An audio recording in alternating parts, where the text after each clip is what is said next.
ఆశీర్వాదము దేవుడులో నుంచి వస్తుంది. దేవుడు ఆస్వాదిస్తే తప్ప ఒక కుటుంబము ఆస్వాదించబడదు. రక్తమిచ్చి కొనుక్కున్న సంఘంకి దేవుడిచ్చిన వాగ్దానం ఏంటో తెలుసా?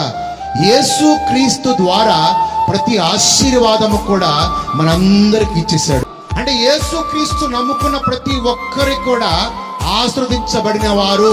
కుటుంబంలో నీకు కనబడాలంటే ఒకే ఒక్కటి చేయాలి, ఆయన సహవాసం కలిగి ఉండాలి. నిబంధనలు అలా కాదు. నువ్వు దేవునికి విధేయత చూపిస్తేనే ఆస్వాదించబడతావు, దేవుని ధర్మశాస్త్రాన్ని పాటిస్తేనే ఆశ్రయించబడతావు. లేకపోతే నీ ఇంట్లో శాపం ఉంటుంది, నీ ఇంట్లో రోగాలు ఉంటాయి, నీ ఇంట్లో వ్యాధులు ఉంటాయి. కానీ క్రొత్త నిబంధనలో దేవుణ్ణి ఫాలో అయ్యి దేవునితో సహవాసం కలిగి ఉంటే నీలో ఉన్న ప్రతి ఆశీర్వాదముగా కాదు, విశ్వాసమూలముగా క్రొత్త నిబంధనలో మనం ఆశ్రయించబడతాం.